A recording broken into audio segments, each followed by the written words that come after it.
अपराध कम, जी हां, एमपी में अपराध कम हुआ है। एससीआरबी की रिपोर्ट में यह बात सामने आई है। मध्य प्रदेश में पिछले 7 महीने में अपराधों में कमी आई है। हत्या के प्रयास और डकैती के मामले घटे हैं। महिला के खिलाफ होने वाले गंभीर अपराध भी कुछ कम हुए हैं। रिपोर्ट के मुताबिक गैंगरेप के मामलों में 19.1% की कमी आई है, जबकि महिलाओं के साथ होने वाले छेड़छाड़ के मामलों में 9.85% की कमी आई है।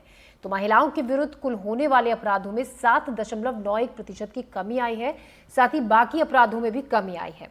आपको ये भी बता दें कि इस मुद्दे पर आप क्या सोचते हैं, आप महिला होने के नाते खुद को कितना सुरक्षित महसूस करते हैं, और जो बाकी के अपराध हुए क्या आपको भी लगता है वाकई में एमपी में उनमें कमी आई है? इस पर आपकी क्या राय है? आप हमें कॉल कर सकते हैं। फोन नंबर लगातार हम टेलीविजन स्क्रीन पर फ्लैश भी कर रहे हैं। तो इसी पर बात करेंगे। कुछ खास मेहमान भी हमारे साथ जुड़ेंगे जिनसे हम बातचीत करेंगे। हमारे साथ M Aruna Mohan Rao, IPS retired special director general of police 2022। साथ ही हमारे साथ रीना झा, एडवोकेट भी जुड़ेंगे। विदुषी यादव, मॉडल, और डॉक्टर माला सिंह ठाकुर जो कि समाज सेविका हैं, इनसे हम बातचीत करेंगे। और आपको ये भी बता दें कि जिस तरीके से एमपी में अपराधों का आंकड़ा कम हुआ है, उस पर भोपाल के पुलिस कमिश्नर का क्या कहना है, आइए सुनते हैं। जिस आंकड़े की आप बात कर रहे हैं, पूरे मध्य प्रदेश में ऐसे आंकड़े कम हुए हैं। और ख़ास तौर पर बड़े अगर अपराधों में, ख़ास तौर पर जो संगीन अपराध हैं, जिसमें कि लूट, चैन स्नैचिंग जैसी घटनाएं हैं, महिलाओं से सुरक्षा से जुड़े मामले हैं, ऐसे मामलों में अगर कमी आए तो ये जनता में एक बढ़ते सुरक्षा की भावना को दिखाते हैं। खासतौर पर अपराधियों पर पुलिस का बढ़ते शिकंजे का द्योतक है। इसलिए एक पुलिसिंग के दृष्टिकोण से एक बड़ा ही महत्वपूर्ण संकेत है। और ख़ास तौर पे महिला अपराधों में बड़ी तेज़ी से कमी आना। भोपाल की अगर हम बात करें तो भोपाल में 22 के मुकाबले 23 में लगभग 11% महिला अपराधों में कमी आई। अगर हम जून तक के आंकड़ों की बात करें तो 23 के मुकाबले 24 में भी 6 महीने के आंकड़ों में लगभग 10% महिला अपराधों में कमी आई है। तो इसी तरह कई जो संगीन अपराध हैं, यहाँ भी कमी आई है, लगभग बड़े जितने भी अपराध हैं। तो यह एक बेहतर लगातार अगर पुलिसिंग होती है, तत्परता से कार्रवाई होती है, तो निश्चित तौर पर इसका एक सकारात्मक असर होता है और इस तरह के अपराधों में अनिवार्य रूप से कमी आती है, और यह उसी का परिणाम है। तो आइए अब रुक करते हैं अपने खास मेहमानों का जो हमारे साथ जुड़े हुए हैं। अरुणा मोहन राव हैं, आईपीएस रिटायर्ड, हमारे साथ जुड़ी हुई हैं। साथ ही हमारे साथ रीना झा भी जुड़ गई हैं, विदुषी यादव और डॉक्टर बाला सिंह। जिस तरीके से जो आंकड़ा सामने आया है, जो रिपोर्ट एससीआरबी की सामने आई है, अरुणा मोहन जी, स्वागत है आपका, और हमसे जुड़ने के लिए भी आपका बहुत बहुत शुक्रिया। इस रिपोर्ट को लेकर वाकई में ही खुश कर देने वाली खबर है। जब चारों तरफ इस तरीके से जो अपराध का ग्राफ है वो बढ़ रहा है, ऐसे में एमपी की खबर थोड़ी सी तसल्ली देने वाली। बिल्कुल सही है। महिलाओं के विरुद्ध जो अपराध होते हैं उसमें मध्य प्रदेश पुलिस और जो अन्य विभाग भी है वो बहुत ज्यादा संवेदनशील है। और हमारी एक पूरी एक ढांचा बना हुआ है जिसमें एक स्पेशल डीजी इसकी प्रभारी है, और जिले तक और थाने तक भी हम लोगों ने महिलाओं की सुनवाई के लिए विशेष व्यवस्था रखी है। और जैसे स्पेशल डेस्क है महिला थानों में, सभी थानों में महिलाओं के समस्याओं को सुनने के लिए।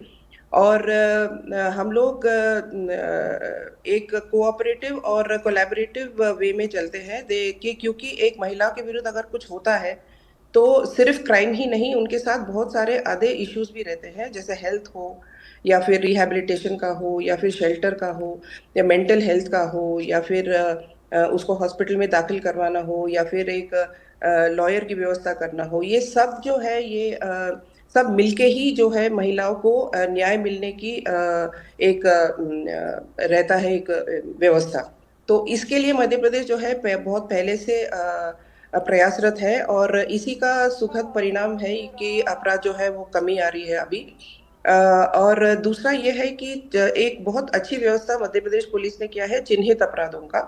इसमें विशेष रूप से इन्वेस्टिगेशन होती है, विशेष रूप से इसकी प्रोसिक्यूशन और जो न्यायालय प्रक्रिया है उसमें विशेष रूप से लोगों को डिप्यूट किया जाता है। तो चिन्हित अपराधों में महिलाओं के विरुद्ध जो अपराध है उसमें 86% की प्रोसिक्यूशन हम लोगों को मिला है। ये भी एक बहुत अच्छी डेटरेंट है कि लोगों को ये पता चले कि हम क्राइम विमेन के अगेंस्ट करेंगे तो हमको सजा मिलेगी। तो ये एक मैसेज अगर सोसाइटी में जाती है तो वो बहुत अच्छी रिजल्ट्स हम लोगों को अभी मिलने लगे हैं। दूसरा ये है कि अवेयरनेस प्रोग्राम्स हमारे लगातार चलते रहते हैं, स्कूल्स में, कॉलेजेस में, सोसाइटीज में।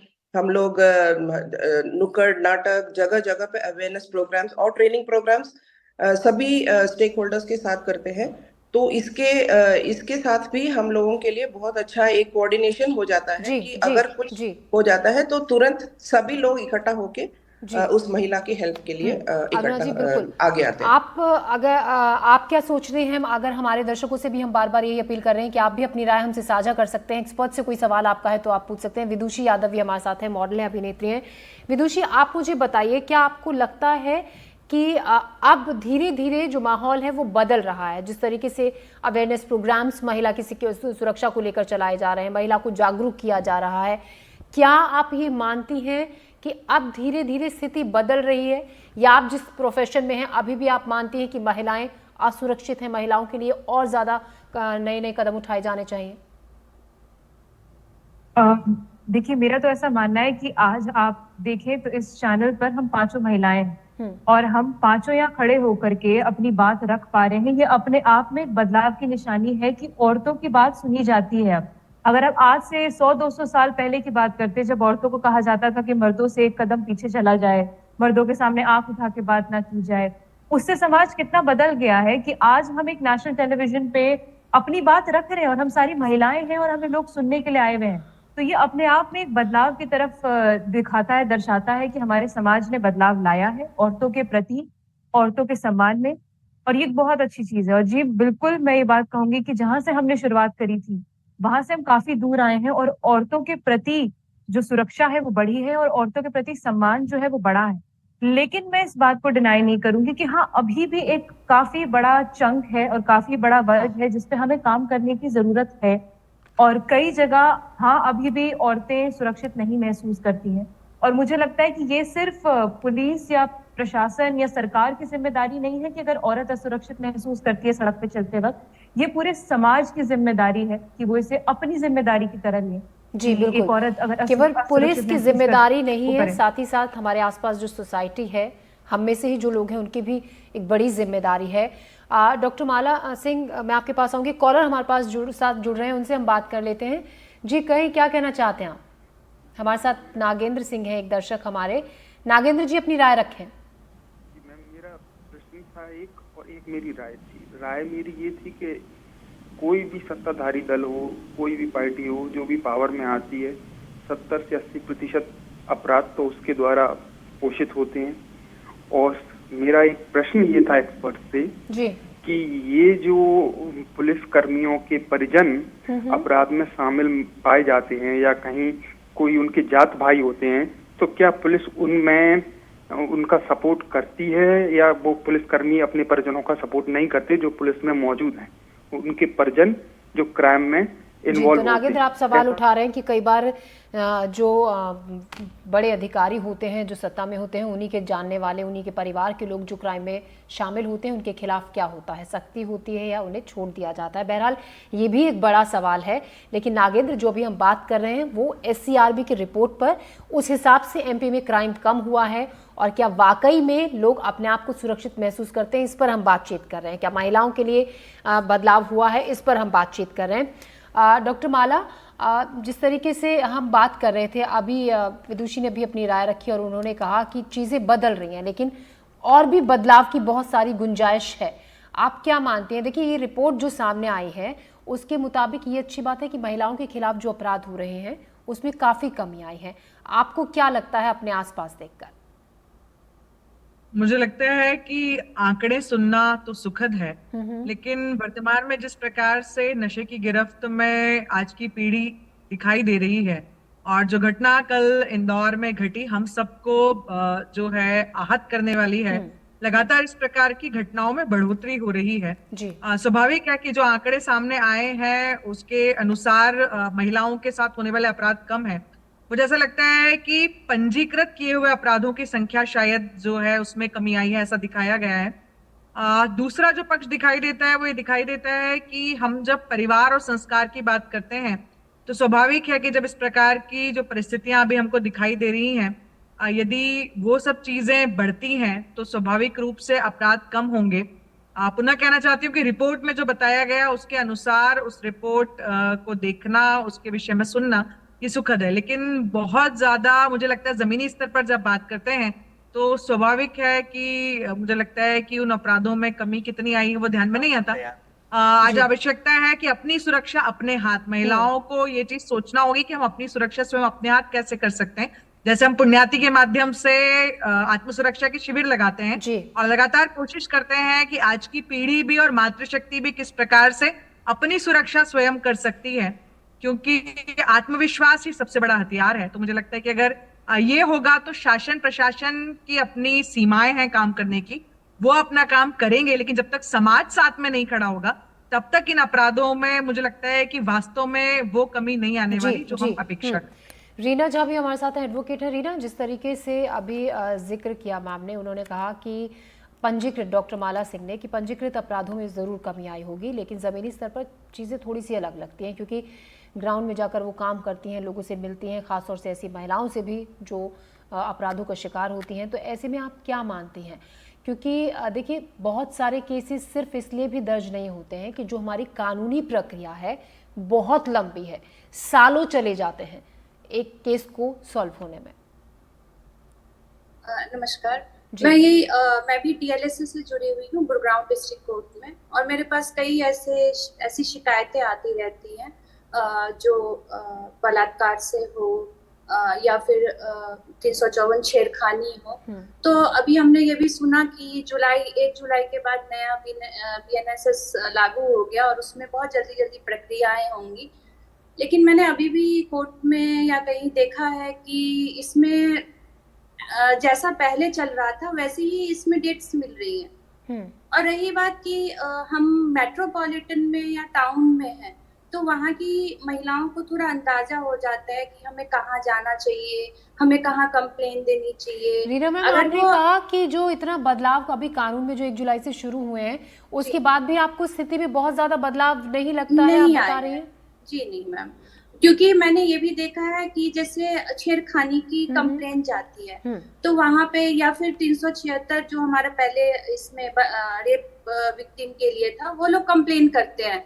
तो मैम कई बार होता है कि वहाँ पे ये लोग कॉम्प्रोमाइज की स्थिति ले आते हैं और वो डाटा हम रिकॉर्ड नहीं करते हैं।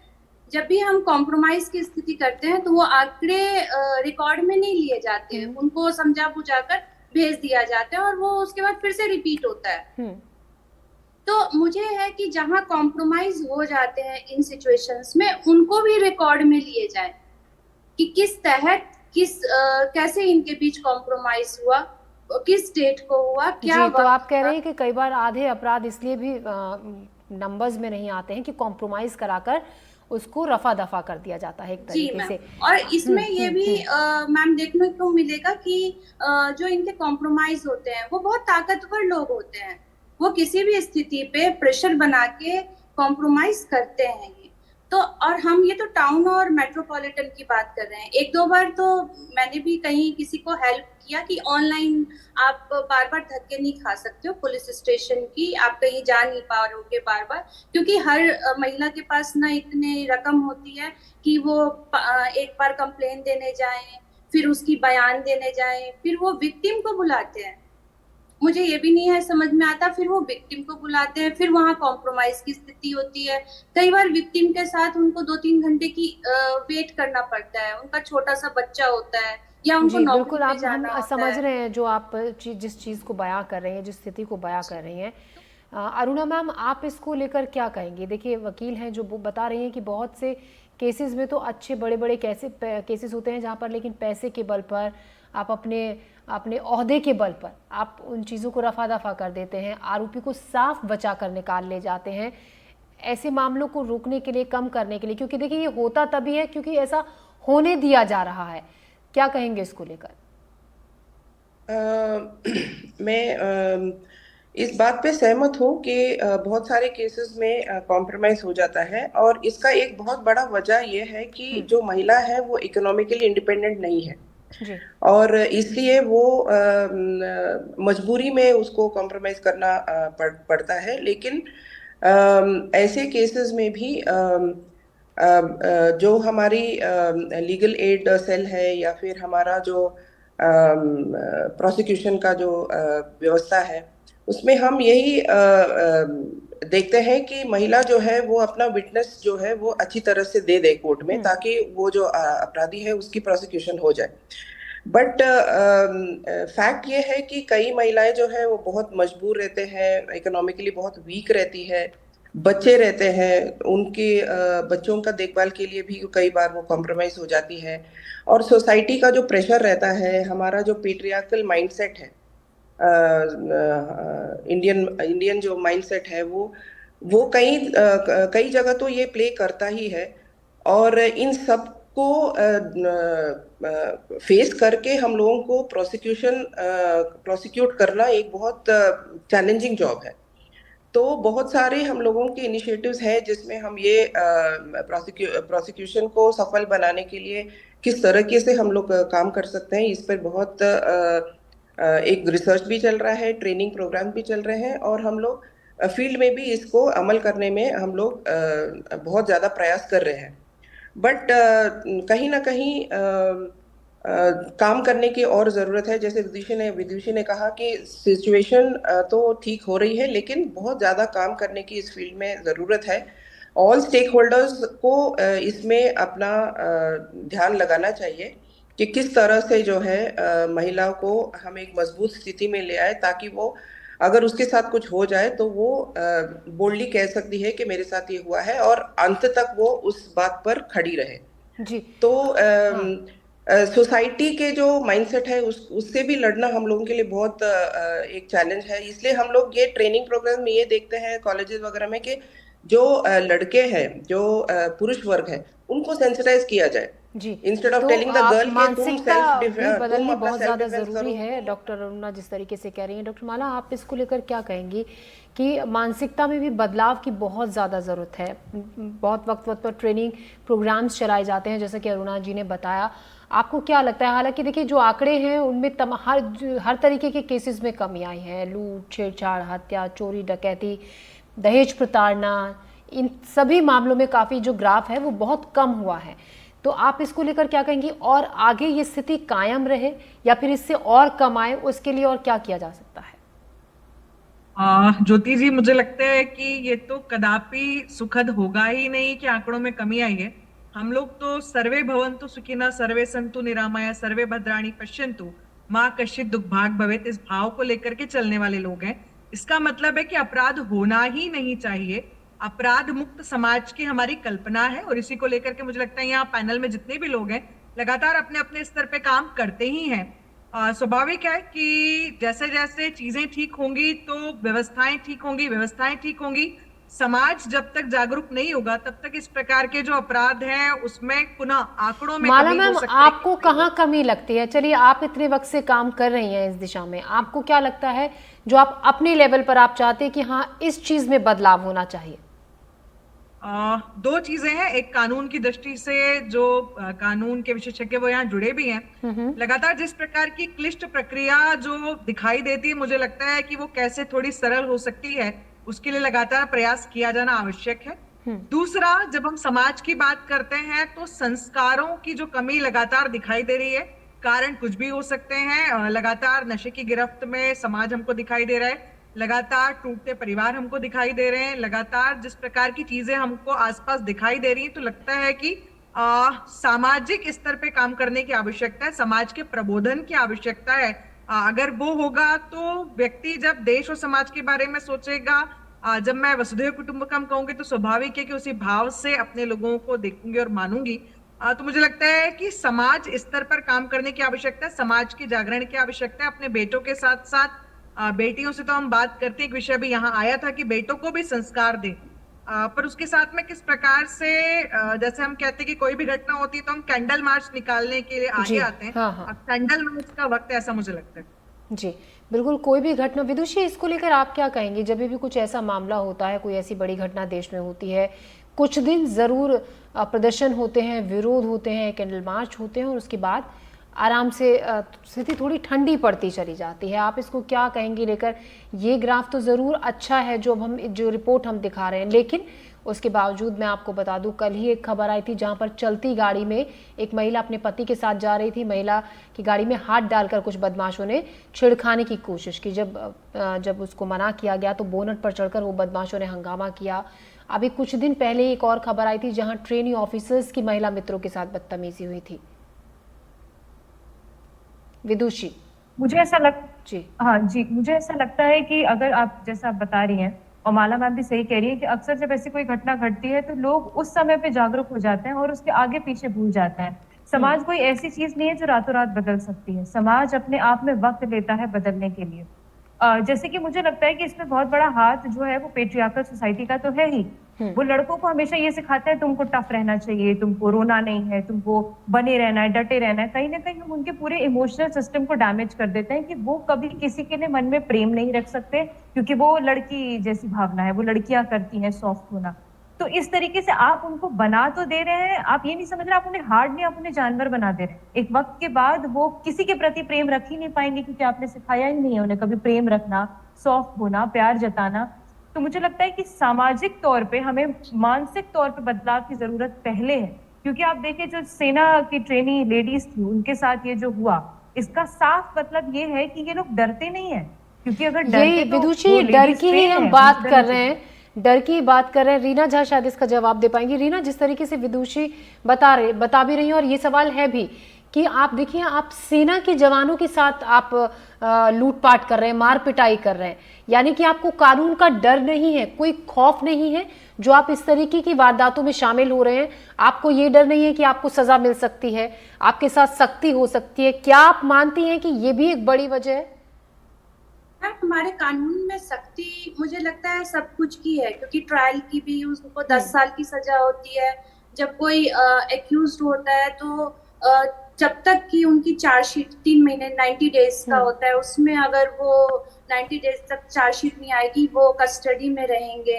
इस तरह के प्रावधान हैं, और जो अच्छी फैमिली के होते हैं वो लोग बहुत ज्यादा इन चीज को कॉन्शियस होते हैं। पर मेन बात है मैम कि कानून है हमारे पास, लेकिन उसमें इतना विलम्ब है, इतना आगे जाते हैं। लड़कियां भी इतने आगे 2-3 साल तक ट्रायल चलने से टूट जाती हैं। तो मुझे लगता है ये फास्ट ट्रायल जो चले थे वो कुछ केसेस में है, लेकिन हर केसेस में आपको छेड़खानी में इनमें आपको फास्ट ट्रायल नहीं मिलेगा। अभी कई जगह छेड़खानी जितना पाइल अप है केसेस का, वो संभव भी नहीं है कि हर केस में फास्ट ट्रायल हो पाए। नहीं मैम, जो बहुत मीडिया ट्रायल हो जाता है या ऐसे कुछ जो सेंसेशनल केसेस होते हैं उसके तो बहुत फास्ट ट्रायल होते हैं, लेकिन जो नॉर्मल केसेस हैं उसमें तो महिला को, विक्टिम को पता ही नहीं होता कि चार्जशीट पेश भी कर दिया गया है। आगे इसको एक मैम प्लीज मैं कुछ बात इसको कंप्लीट करूंगी कि उनको ये भी नहीं पता होता कि क्योंकि हमारे संविधान ने पुलिस को भी दे दिया है कि इसमें आप इंक्वायरी करिए और इसको वापस आप कर सकते हैं डीसीपी के लेवल पे। तो वो क्या कर देते हैं, ये सारी इंक्वायरी करके उसको फाइल अप कर देते हैं, खत्म। वो भी महिलाओं को नहीं पता होता है कि ये बंद कब हो गया। केसेस में जानकारी के अभाव के चलते भी चीजें काफी बिगड़ जाती हैं। आप हमारे साथ बने रहेगा। हम आपसे कुछ ही देर पहले हमारे सहयोगी देवश्री माली ने ग्वालियर में कुछ लोगों से बातचीत की थी इसी रिपोर्ट को लेकर। क्या कहा स्थानीय लोगों ने, आइए देखते हैं। एनसीआरबी के आंकड़ों को लेकर ग्वालियर की महिलाएं क्या सोचती है, हम कुछ महिलाओं के साथ बात करते हैं। बताइए कि ये जो आंकड़े आए हैं, आपको क्या लगता है कि महिलाओं की सुरक्षा के लेके जो बात होती है और ये आंकड़े किस तरह से आप देखती हैं इनको? मुझे तो ये बात सुनकर भी बड़ा शर्मनाक फील हो रहा है इस समय कि जहाँ पे बलात्कार की और हैवानियत की, दरिंदगी की हाहाकार मची हुई है पूरे संसार में, पूरे देश में, और उसमें हम आंकड़ों की बात कर रहे हैं। ये बहुत ही शर्मनाक विषय है, क्योंकि इस समय हमें आंकड़ों का विषय नहीं देखना चाहिए आंकड़ों की, बल्कि हमें ये देखना चाहिए कि हम इस शोषण को कैसे रोक पाए। आप एक बलात्कार की बात करें, आप आंकड़ों की बात कैसे कर सकते हैं? और मेरे को लगता है कि हर रोज बलात्कार बढ़ रहे हैं, आंकड़े हर रोज बलात्कार बढ़ रहे हैं। मुझे लगता है आंकड़ों की बात करना यहाँ पर बहुत ही शर्मनाक विषय है। बिल्कुल, तो देखिए आंकड़ों की बात करना शर्मनाक है। हमारे साथ कुछ यंग लोग भी हैं। सरकार कह रही है कि महिलाओं पर अपराध कम हुए हैं, रेप की घटना है, छेड़छाड़ की घटना है बढ़ी। आप उससे किस सहमत हैं क्या? जी हाँ, मैं बिल्कुल सहमत हूँ। आजकल बहुत ज़्यादा रेप के केसेस बढ़ रहे हैं। लोग बाग बोल रहे हैं कि लड़कियों को छोटे कपड़े पहनकर लड़के डिस्ट्रैक्ट होते हैं, उनकी तरफ अट्रैक्ट होते हैं। ऐसा कुछ नहीं है कि लड़की अपने आप ही खुद का डिसीज़न नहीं ले सकती कि मैं क्या पहनूँ, क्या नहीं पहनूँ। उसके पास भी अपना खुद का एक अधिकार होना चाहिए। इस तरह के अपराध कम हो रहे हैं, छेड़छाड़ की नहीं, घटना? ऐसा बिल्कुल नहीं है। आप ही का केस देख लीजिए, कोलकाता में जो हुआ था, वो भी आजकल है ना, ऐसा कुछ नहीं है कि है ना कोई रेप केसेस कम हो रहे हैं। ये है ना दिन ब दिन बढ़ते जा रहे हैं। इस तरह से आप यहाँ रहती हैं, पढ़ती हैं, तो कितना आप सुरक्षित महसूस करती हैं, कितना भय रहता है? बिल्कुल भी नहीं। जैसे कल ही का ही देख लीजिए, कल मैं कॉलेज से आ रही थी तो वहाँ पे है ना 4 लड़कियाँ उसमें बैठी थी टेम्पो में, तो मैं आ रही थी। तो है ना वो मेरा कॉलेज पड़ाव पे है, तो वहाँ से मैं आ रही थी तो जो 4 लड़कियाँ थी वो है ना वहाँ पे उतर गई थी। क्या बोलते हैं उसे? नहीं, जिंदगी छावनी में। फिर तो अब मैं अकेली थी तो है ना, फिर है ना कोई एक है ना लड़का उसमें चढ़ा, तो वो इस टाइप से देख रहा था कि एक लड़की ना अपने आप को अनसिक्योर फील कर सकती है उसे देख के। तो है ना फिर मुझे डर लगा तो मैं अपने उजाद पुल से पहले ही उतर गई। तो इसलिए सरकार तो कह रही है कि अब छेड़खानी की घटनाएं कम हो गई हैं। नहीं हो रही हैं, बिल्कुल नहीं हो रही हैं। तो ये जो सरकार कह रही है कि रेप की घटनाएं कम हुई हैं, छेड़खानी की घटनाएं कम हुई हैं, क्या आपको लगता है ऐसा हुआ? बिल्कुल बिल्कुल मैं इस बात से एग्री नहीं करती हूँ, क्योंकि जैसे ही अखबार आता है दिल घबरा जाता है कि आज पता नहीं कौन सी घटना, बलात्कार की या इस तरह की कोई घटना जरूर उसमें होती है। तो ये तो बिल्कुल मानने लायक तथ्य नहीं है कि रेप की घटनाएं कम हो रही है। बच्चियों को आत्मरक्षा के गुण सिखाने होंगे, और मैं तो ये निवेदन करना चाहूंगी कि चाहे वो प्राइवेट स्कूल में पढ़े चाहे गवर्नमेंट स्कूल में पढ़े, एक पीरियड उन्हें आत्मरक्षा के लिए जरूर होना चाहिए, जिसमें हम महिलाओं को, बच्चियों को, अपनी बच्चियों को सशक्त बना सकें। पढ़ाई के साथ साथ उन्हें शारीरिक भी, खुद वो अपनी रक्षा कर सकें, उन्हें इतना हमें सक्षम बनाना होगा। बिल्कुल, तो देखिए ये ग्वालियर की महिलाएं थी, बच्चियां थी, वो बता रही हैं कि ये जो आंकड़े हैं वो उनसे इत्तेफाक नहीं रखती है। आंकड़े क्या हैं और हकीकत क्या है, इन दोनों में जमीन आसमान का अंतर है। वो उन्होंने अपने अनुभव भी शेयर किए और ये भी बताया कि बच्चियों को भी सेल्फ डिफेंस के लिए तैयार करना होगा। ग्वालियर से देवश्री माली, एनडीटीवी। तो कुल मिलाकर ज़्यादातर लोगों का भी यही कहना है, और जो खास मेहमान पैनल हमारे साथ था, रीना झा, डॉक्टर माला सिंह ठाकुर, अरुणा मेन और विदुषी, यही कहना था कि असल में जो आंकड़े हैं वाकई में वो अच्छी खबर है, अच्छी बात है, लेकिन ज़मीनी स्तर पर अगर हम बात करें तो स्थिति बहुत हद तक कुछ अलग भी दिखाई देती है। आप सभी हमारे साथ, रीना जी स्टूडियो में आए, माला जी, अरुणा मैम और विदुषी, हमसे बातचीत की, तमाम सवालों के जवाब दिए, आपका बहुत बहुत शुक्रिया। हमारे स्पेशल बुलेटिन में अभी के लिए इतना ही, दीजिए इजाज़त, नमस्कार।